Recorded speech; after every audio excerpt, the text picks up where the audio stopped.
اومدیم به سرو تاریخی عبرکوه و فوق‌العاده است. یه حس عجیبی داره این سروی که مردمان محلی اعتقاد دارن که زرتشت رو در واقع کاشته و یه دانشمند روسی تقریبا بین 4 تا 5000 سال قدمت اونو حدس زده بر اساس حالا شواهد موجود و یه هنرمند ژاپنی اونو حتی بیشتر از 6000 سال تا 7000 سال هم دونسته که حالا اینم نکته جالبیه.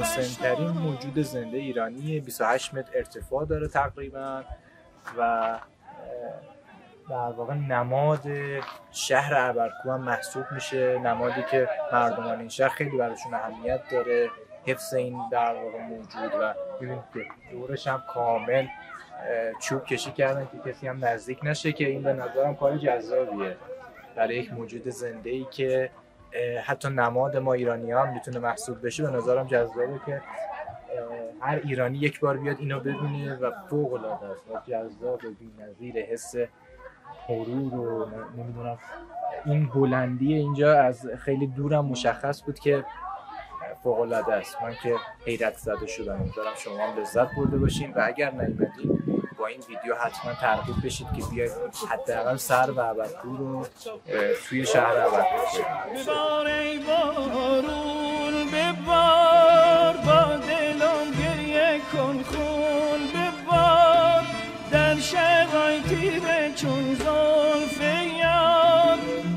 بریم یه رستوران سنتی ببینیم غذا داره، غذا سنتی داره، اگر داره چی داره که اونجا نشون بدیم.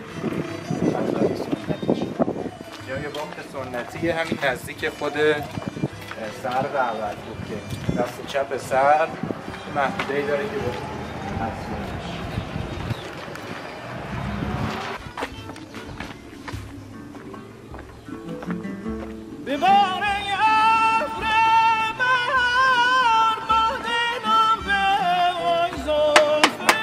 یالا خسته نباشین. ناهار دارین شما؟ سلام خسته نباشین. قربون شما بشم. سلام علیکم خسته نباشه. خوبین؟ متشکرم. نوشته بود اینجا راهگاه سنتی، سفره‌خونه سنتی هم نوشته بود. سفره‌خونه کوچه بغلیه. بغلی میشه؟ از کدوم ور دارین؟ از کدوم ور اومدی؟ ما از سمت سرد اومدیم. از این ور اومد ها. این کوچه پیچیدی 5 متر جلوتر. آها اون سمت سفره‌خونه بی بی سیه. کوچه بی بی سیه، سفره‌خانه سنتی کومه بی بی سیه. بریم ببینیم نهار سنتی چی داره.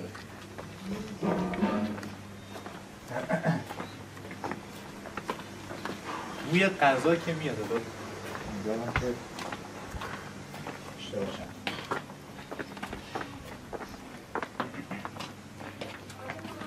سلام علیکم. خسته نباشین. نهار دارین شما؟ نهارم دارم. با اجازه. خوب هستین؟ شما نهار چی دارید؟ نهار دلوپرش محلی میاریم تست میکنیم. بله.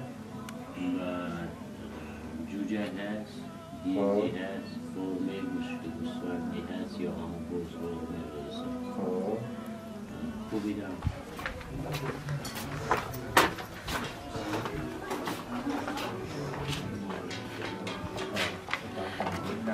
چله خونه است داره. جالبه که اتاقای مختلف داره، اسمای مختلف، پای تنوری، اتاق میونی، اتاق کنجی، تنوری.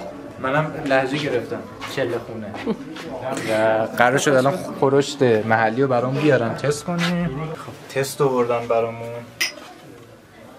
من توی یکی از ویدیوها در روی گردشگری غذا صحبت کردم. حالا گفتم حالا تا عبرکوه اومدیم زشت دادم بیاد عبرکوه مثلا غذای سنتی نخوره و مثلا کباب و کوبیده بخوره. حالا برامون تست آوردن، به نظرم سنت قشنگیه. خیلی خوشمزه است. خدا متنجینه است این، درسته؟ خیلی خوشمزه است. یه دونه دیگه هم داره. این چیه؟ اینو نمیدونم چیه.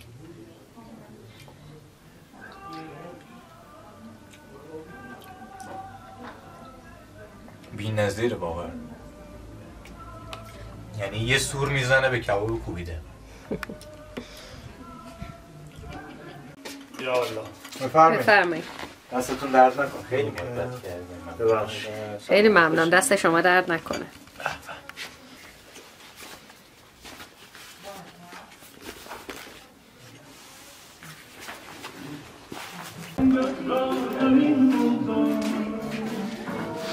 عرضم بزرگتون ما نهار خوردیم توی کومه بیبی فاطمه، بیبی سید، چرا میگم بیبی فاطمه، خب و غذای محلی هم خوردیم. حتما پیشنهاد میکنم بیاید اینجا. از اینجا میریم به سمت قلعه شهرست، اطراف در واقع ابرکوه و همین دیگه تفنگت را زمین بود.